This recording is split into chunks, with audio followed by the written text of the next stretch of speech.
Bismillahirrahmanirrahim. Assalamualaikum warahmatullahi wabarakatuh. Alhamdulillah wa syukurillah wala haula wala quwwata illa billahil aliyil azim. Amma ba'd. Pada video kali ini ya, saudara-saudaraku, kembali Madia akan mereview dari akun si Murtadin Effendi Usman ini ya.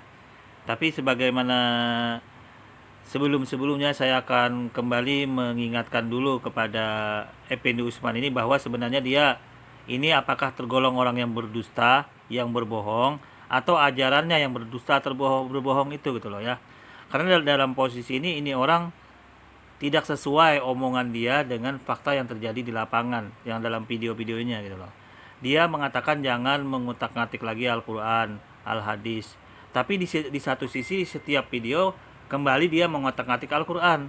Nah, ini gambaran ini apakah yang menyuruh ini berdusta dan berbohong ini ajaran agama dia atau perbuatan pribadi si murtad ini? Kalau ajaran agama dia berarti gimana ini? Masa Anda mau percaya ajaran yang suka berdusta dan berbohong? Ini buktinya dia suka berdusta, berbohong ya. Saya tidak pernah menambah, tidak mengurang-urang. Ini murni keluar dari mulut Effendi Usman kembali. Saya tampilkan. Coba kita simak. Iman percaya mereka. Kita tidak beriman kepada Al-Quran. Kita umat Kristen, umat Nasrani tidak beriman, tidak percaya kepada Al-Quran dan tidak percaya kepada hadis. Maka dari itu, jangan kita senggol-senggol Al-Quran, jangan kita senggol-senggol hadis. Ayo kita perdalam Bible, ayo kita perdalam Alkitab. Ya, kita dengar sendiri dari mulut dia ya. Ini keluar dari mulut si Murtadin Effendi Usman sendiri yang katanya tidak mau mengutak-atik Al-Quran dan Al-Hadis lagi. Tetapi puluhan ratusan video dari dia itu semua mencoba mengutak-ngatik ayat Al-Quran dan Al-Hadis. Nah, ini gambaran kebohongan dan dustanya umat terjemahan ini. Mari kita simak dulu ya. Kita ulang sekali lagi keluar dari mulut Effendi Usman yang dia berbohong. Biarlah, karena itu iman percaya mereka. Kita tidak beriman kepada Al-Quran. Kita umat Kristen, umat Nasrani tidak beriman, tidak percaya kepada Al-Quran dan tidak percaya kepada hadis. Maka dari itu, jangan kita senggol-senggol Al-Quran, jangan kita senggol-senggol hadis. Ayo kita perdalam Bible, ayo kita perdalam Alkitab. Ini kata, oh ya, ini apakah ini perbuatan disuruh umat terjemahan itu disuruh berbohong, berdusta, atau dari perbuatan si murtad ini sendiri yang berdusta gitu loh, berbohong, bertakiyah, berdusta. Nah, inilah gambarannya. Silahkan yang menilai video ini silahkan Anda jawab, karena ini bukan dari mulut saya, ini murni keluar dari mulut si Murtadin Effendi Usman ini sendiri ya. Nah, sekarang kita bahas video yang baru ini, apakah dia kembali mengutak-ngatik Al-Quran, mengutak-ngatik Al-Hadis. Mari kita simak kembali ya. Oke. Ayat Alkitab, saya akan membacakan hadis, saya akan membacakan ayat Al-Quran, dan juga nantinya saya akan bacakan selawat.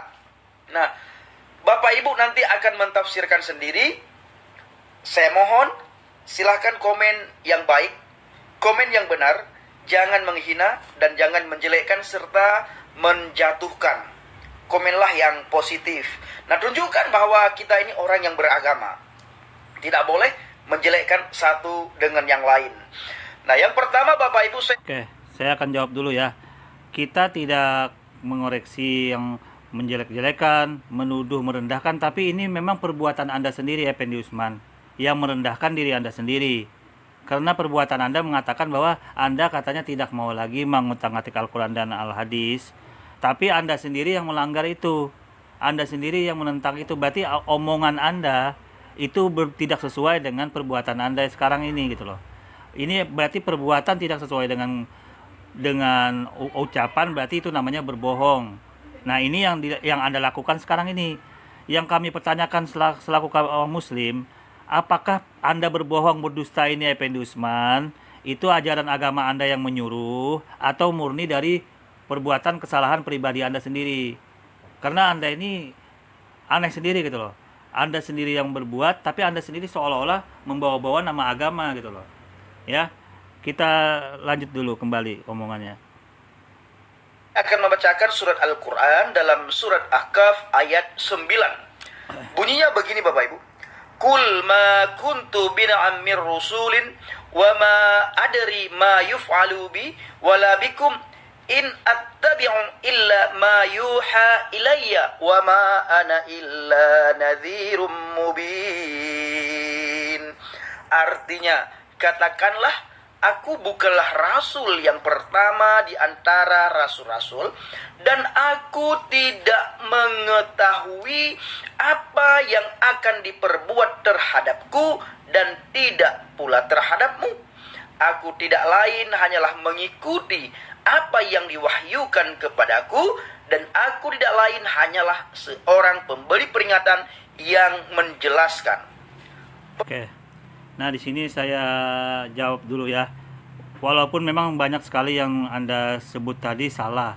Termasuk tadi Anda menyebut minar rusulin. Tidak ada, itu hanya minar rusuli. Saya bacakan dulu selengkapnya yang benar menurut bacaan orang Islam ya, Effendi Usman ya. Bismillahirrahmanirrahim. Kul ma kuntu bid'am minar rusuli wa ma adari ma yub'alu bi wala bikum in attabi'u illa ma yuha ilayya wa ma ana illa najirum mubin. Sadaqallahul azim. Nah, begitu yang benar bacaannya. Jadi jangan ditambah-tambah, tapi saya tidak mengoreksi bacaan Anda memang karena Anda berasal bukan dari orang Islam ya, jadi saya tidak koreksi kembali itu, cuma itu yang benar gitu loh. Mari kita simak lanjut kembali arti terjemahan ini sudah saya tampilkan seperti yang dibacakan oleh si Mutadin ini. Nah, kemudian apa tafsir ayat ini gitu loh. Kita tidak boleh sembarangan menafsir ini ayat, agar jelas asbabul nuzulnya, sebab-sebab turunnya ayat ini, maka kita harus membuka tafsirnya. Mari kita simak tafsirnya ya. Ya. Nah, ini intinya begini tafsirnya. Kita cek dari tafsir Ibnu Katsir ya. Nah, di sini kul ma kunta bid'a minar rusuli. Ya, artinya katakanlah aku bukanlah rasul yang pertama di antara rasul-rasul. Ya, berarti Nabi Muhammad itu sebelum Nabi Muhammad sudah ada rasul-rasul yang sebelumnya, yaitu rasul ini adalah orang yang menerima wahyu yang kemudian juga harus wajib menyampaikan kepada umatnya. Seperti Rasul Nabi Musa itu termasuk golongan Nabi dan Rasul. Isa Al-Masih itu termasuk golongan Nabi dan Rasul. Intinya orang yang mempunyai kitab, kemudian dia menyampaikan ajaran syariat itu kepada umatnya ya. Nah, ini dalam posisi ini masih ada rasul-rasul di dalam Al-Quran ini menceritakan bahwa sebelum Nabi Muhammad ya. Kemudian Ibnu Abbas, Mujahid dan Qatabah telah mengatakan sehubungan dengan makna firman-Nya, katakanlah aku bukanlah rasul yang pertama di antara rasul-rasul.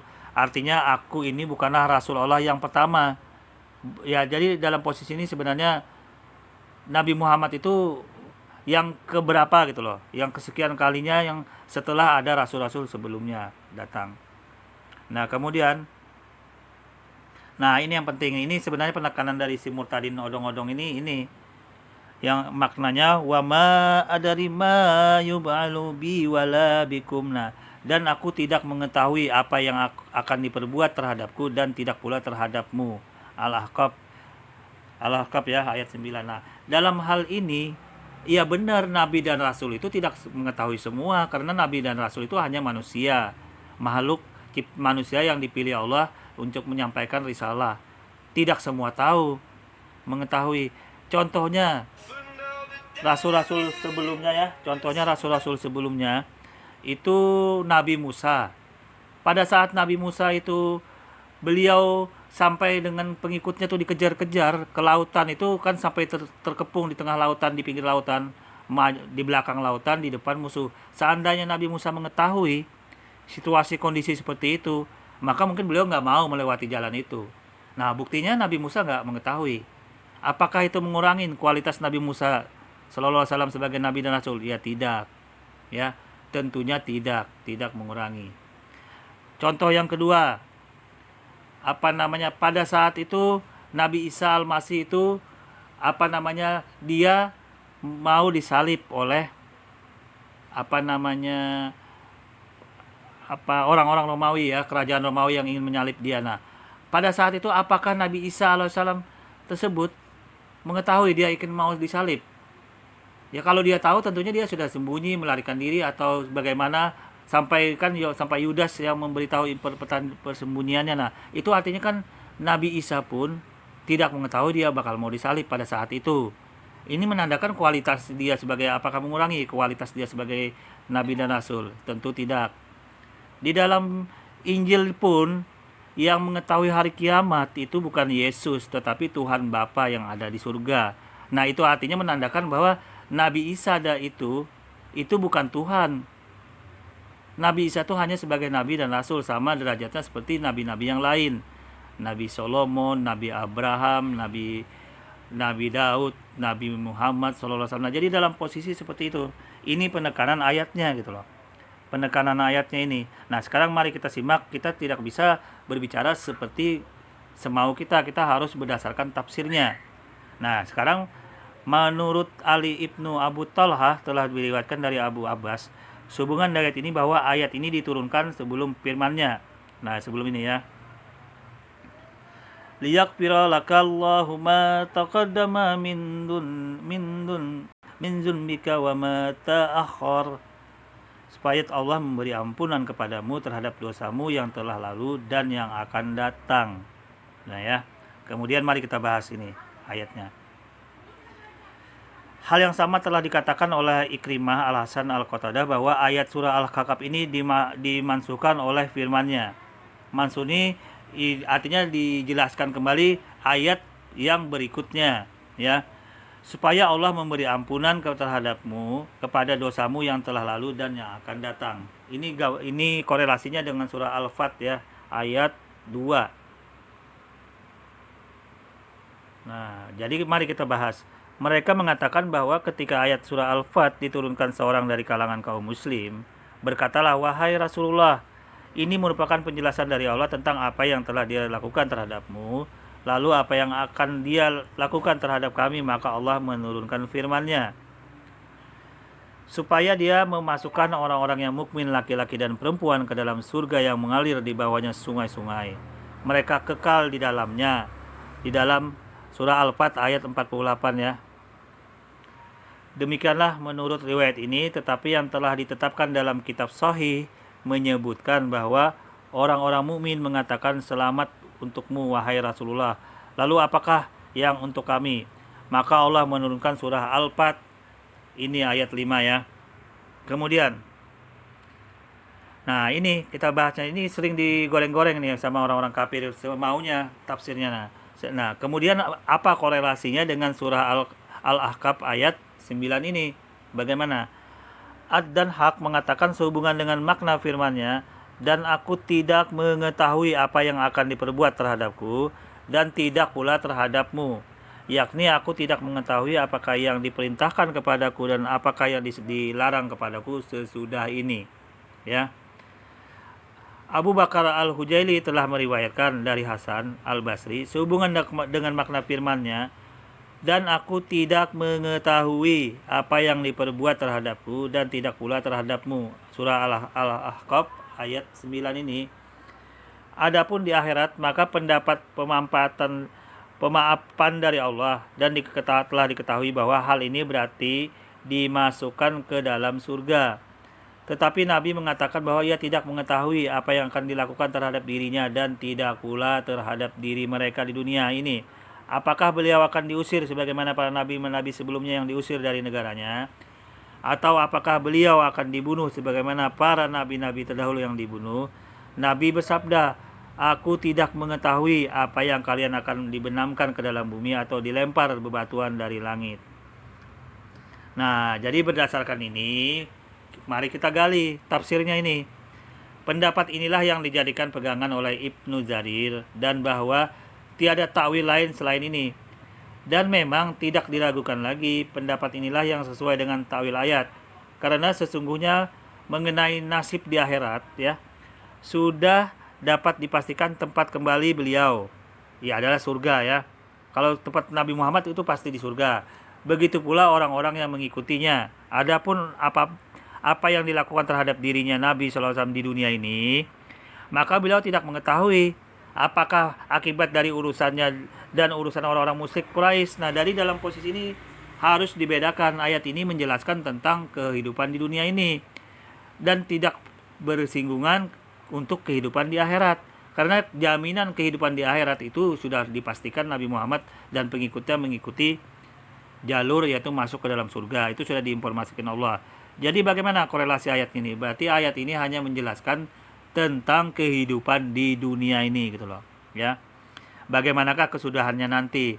Berarti dalam rukun iman itu koda dan kodar, ya, takdir baik dan takdir buruk itu Nabi Muhammad nggak bisa mengetahui rukun iman itu takdir buruk, dan inilah penerapannya. Kalau Nabi Muhammad mengetahui itu maka bertentangan dengan rukun iman yang keenam dalam Islam, ya. Nah, inilah yang perlu kami jelaskan kepada saudara-saudara muslim, termasuk orang-orang kafir si Effendi Usman yang mencoba nanti menggoreng-goreng ini gitu loh, tanpa mengetahui tafsirnya. Kalau Anda bahas ini ayat, ini tafsirnya seperti ini, ya. Nah, jadi ini urusan mengetahui dan tidak mengetahui ini ternyata urusannya Nabi Muhammad tidak mengetahui urusan yang di dunia yang berkenaan dengan takdir baik buruk maupun baik. Itu takdir hanya milik Allah, ya, koda dan kodar Allah gitu loh, ya. Sama dengan maut, rezeki, jodoh, itu nggak ada yang mengetahui. Itu hak prerogatif Allah untuk urusan di dunia. Tapi untuk jaminan Nabi Muhammad di surga sudah dijelaskan oleh Al-Quran. Jadi nggak ada korelasi sama sekali ke akhirat. Ini ayat untuk berbicara tentang urusan di dunia, ya. Jadi ini saja yang saya mau tekankan kepada Effendi Usman, agar ini tidak digoreng-gorengnya gitu loh, ya. Karena kalau saya bahaskan ini sangat panjang sekali bahasan-bahasannya untuk mengkorelasikannya kembali pembahasan ayat-ayat selanjutnya di sini gitu loh, ya. Nah, ini termasuk dengan hadis-hadisnya. Saya bacakan hadisnya sedikit, ya. Pembahasan hadis dari Imam Bukhari mengetengahkan hadis ini secara tunggal tanpa Imam Muslim. Dan menurut lafaz yang lain dari Imam Bukhari, aku tidak mengetahui, padahal aku adalah utusan Allah, apakah bakal dilakukan terhadap diriku, apa yang akan bakal terjadi pada Nabi Muhammad, ya. Padahal Nabi Muhammad itu Nabi dan Rasul. Nah, hadis ini lebih meyakinkan bila dikatakan bahwa memang inilah yang terkenal. Sebagai bukti ialah adanya ucapan Ummul Ala yang mengatakan bahwa peristiwa ini membuatku sebagai bersedih hati, dan dengan adanya hadis ini dan yang semisal dengannya menunjukkan bahwa tidak boleh dipastikan terhadap seseorang yang tertentu yang masuk surga kecuali dengan adanya nas dari Pantasiri yang menentukannya, seperti 10 orang sahabat yang telah mendapatkan berita gembira masuk surga tanpa hisab. Nah, jadi kalau misalkan tidak ada dalil yang menjelaskan hal-hal apa saja yang memastikan sesuatu itu, maka insya Allah ini hadis berlaku bahwa memang urusan dunia ini tidak ada yang mengetahui, ya, dalam posisi ini. Tapi ini sebenarnya bahasannya sangat dalam untuk kembali ke jalur yang, ya, seperti yang saya sampaikan tadi, ke jalur akhirat, dan dikorelasikan kembali ke bahasan-bahasan penghuni surga itu sendiri gitu loh. Mari kita bahas kembali masalah ini, ya. Inna attabi'u illa ma yuha ilayya. Aku tidak lain hanyalah mengikuti apa yang diwahyukan kepadaku. Nah, jadi Nabi Muhammad itu sesuai wahyu saja, firman saja, artinya sesuai dengan yang dipandukan, yang disuruh kepadanya, yaitu berpegang kepada Al-Quran. Dan kemudian dengan perbuatan yang sudah dibimbing oleh Allah Subhanahu wa taala, yaitu al-hadis itu sendiri gitu loh, ya. Oke. Kita lanjut kembali ke bahasan simultanin ini. Oke. Perlu saya garis bawahi Bapak Ibu yang kasih Tuhan, di sini dikatakan bahwa aku bukanlah rasul yang pertama di antara rasul-rasul, dan aku tidak mengetahui apa yang akan diperbuat terhadapku dan tidak pula terhadapmu. Ini tertulis dalam Al-Quran surat Al-Ahqaf ayat 9. Nah, Bapak Ibu perhatikan surat Al-Ankabut ayat 27. Oke, kita cek dulu ya surah Al-Ankabut ayat berapa? 47 tadi ya. Bentar. Bunyinya begini. Surat Al-Ankabut 29 ayat 27. Wa wahabna lahu Ishaq wa Ya'qub wa ja'alna fi dzurriyyatihi nubuwwah wal kitaba wa atainahu ajrah fid dunya wa innahu fil akhirah laminas solihin. Artinya, dan kami anugerahkan kepada Ibrahim, Ishak dan Yakub, dan kami jadikan kenabian dan Alkitab pada keturunannya, dan kami berikan kepadanya balasan di dunia, dan sesungguhnya dia di akhirat benar-benar termasuk orang-orang yang soleh. Saya, Bapak Ibu yang dikasih Tuhan, baca Arab. Setelah saya baca Arab, lalu saya bacakan artinya. Saya tidak mentafsirkan ya. Saya ulangi sekali lagi. Wa wahabna lahu Ishaq wa Ya'qub wa ja'alna fid dzurriyyatihi nubuwwah wal kitaba wa atainahu ajrah fid dunya wa innahu fil akhirah laminas solihin. Dan kami anugerahkan kepada Ibrahim dan Ishak dan Yakub, dan kami jadikan kenabian dan Alkitab kepada keturunannya, dan kami berikan kepadanya balasannya di dunia, dan sesungguhnya dia di akhirat benar-benar termasuk orang-orang yang soleh. Lalu saya bacakan dalam hadis Sahih Muslim 162. Di situ dikatakan, an Anasin anna rajulan qala ya Rasulullah, ya Rasulullah, aina abi? Qala finnar. Falamma qaffa da'ahu faqala inna abi wa abaka finnar. Saya ulangi sekali lagi Bapak Ibu.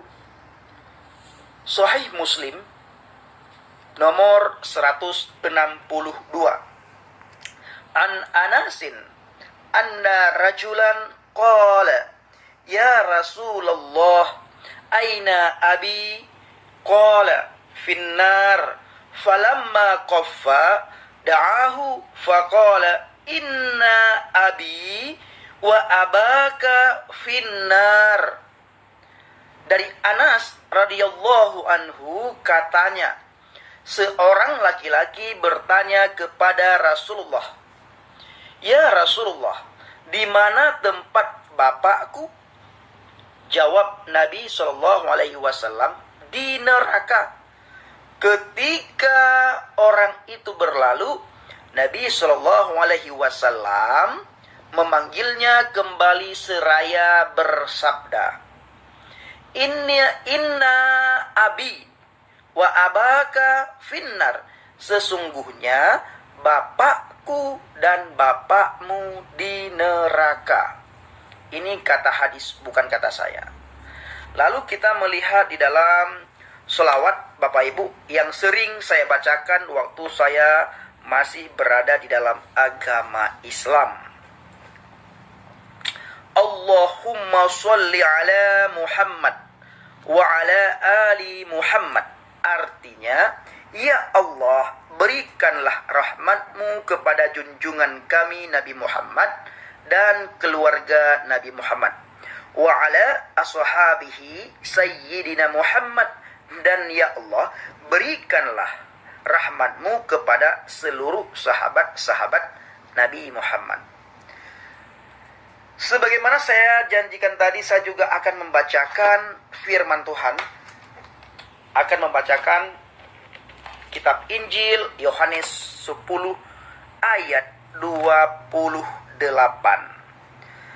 Dan aku memberikan hidup yang kekal kepada mereka, dan mereka pasti tidak akan binasa sampai selama-lamanya, dan seorang pun tidak akan merebut mereka dari tanganku. Saya ulangi Bapak Ibu. Dan aku, kata Yesus, memberikan hidup yang kekal kepada mereka, dan mereka pasti tidak akan binasa sampai selama-lamanya, dan seorang pun tidak akan merebut mereka dari tanganku. Nah Bapak Ibu yang dikasihi Tuhan, saya sudah membacakan hadis, saya sudah membacakan ayat Al-Quran, dan juga saya sudah membacakan selawat beserta maknanya.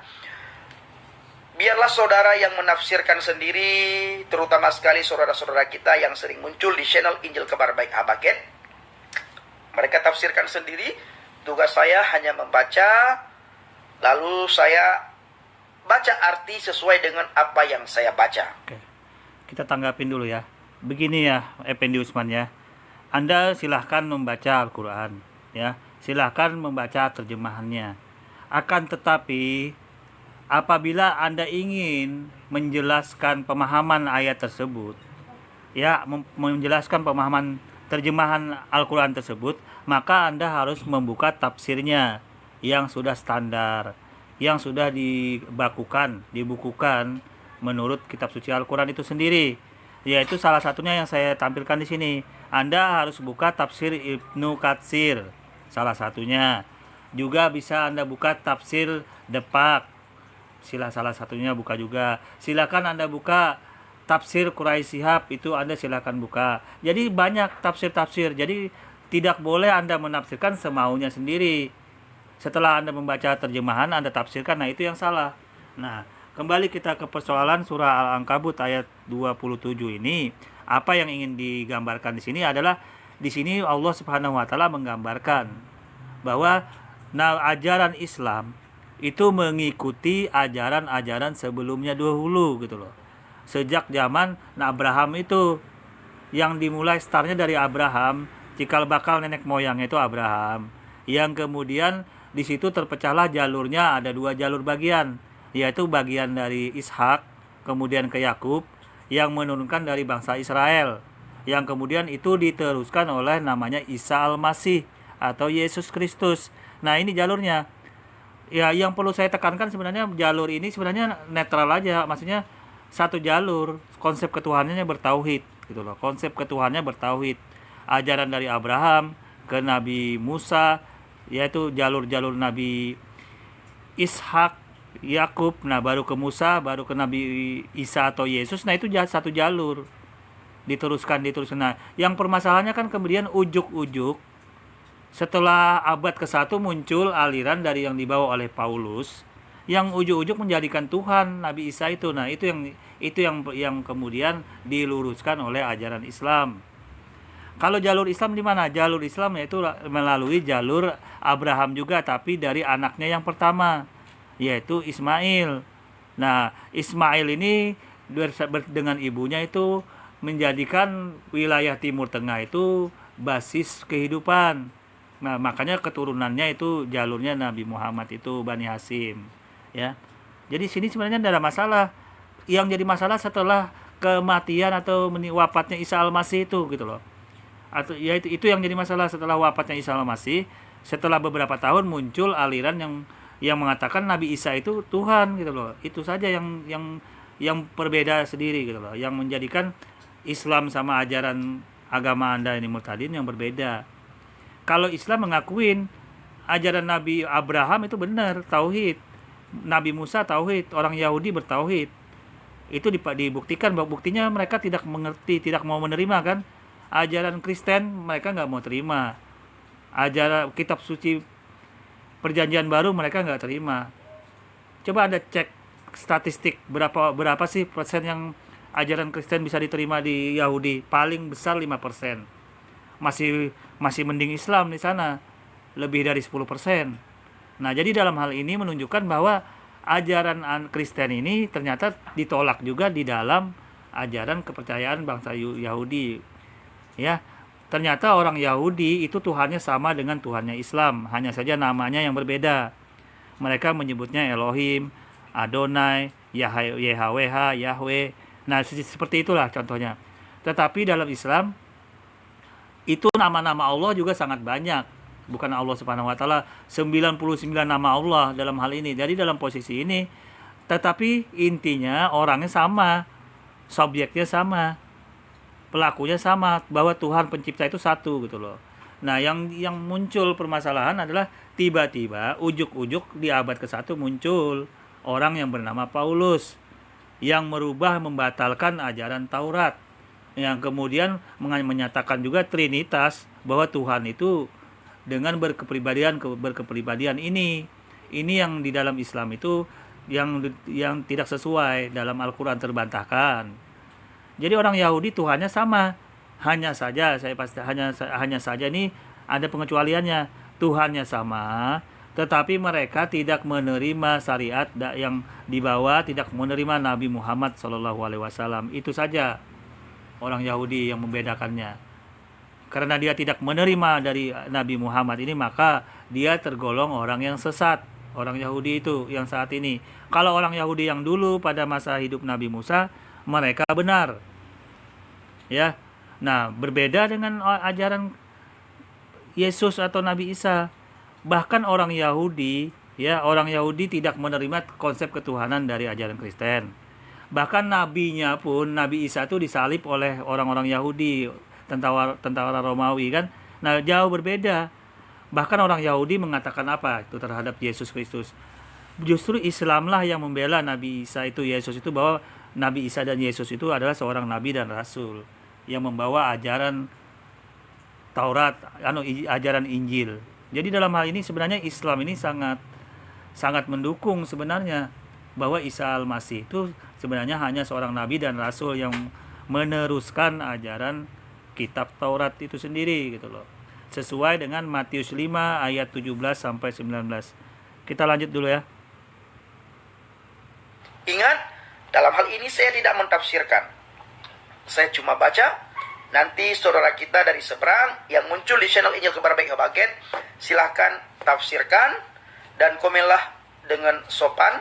Tidak boleh menghina dan mencaci maki. Begitu juga saudara saya yang seiman, dalam hal ini orang Kristen, balaslah cacian dan hinaan apabila mereka menghina dan mencaci maki kita dengan lemah lembut dan rendah hati. Tidak boleh membalas cacian dengan hinaan dengan cacian, tapi balaslah yang jahat dengan yang baik. Terima kasih Bapak Ibu kasih Tuhan. Assalamualaikum warahmatullahi wabarakatuh. Salam Aki. Selalu aku kabarkan Injil keselamatan. Bapak ya. Oke.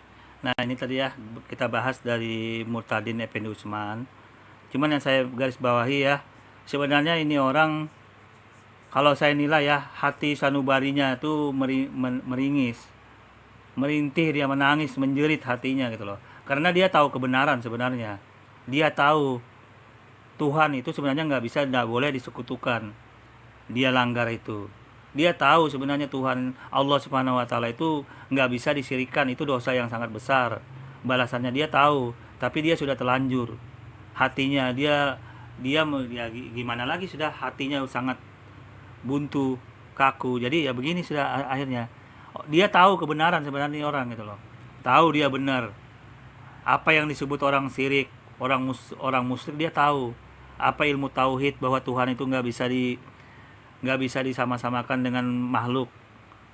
Itu sudah termuat juga di dalam Bible, di dalam kitab Perjanjian Lama. Tuhan tidak bisa diserupakan dalam bentuk apapun juga. Itu sudah juga termuat di dalam Bible. Ya, tetapi karena dia ini hatinya sudah kaku, beku, maka ini yang terjadi gitu loh. Ya, Tuhan itu sudah tidak bisa disetarakan dalam bentuk apapun. Ini sudah termuat di dalam Perjanjian Lama.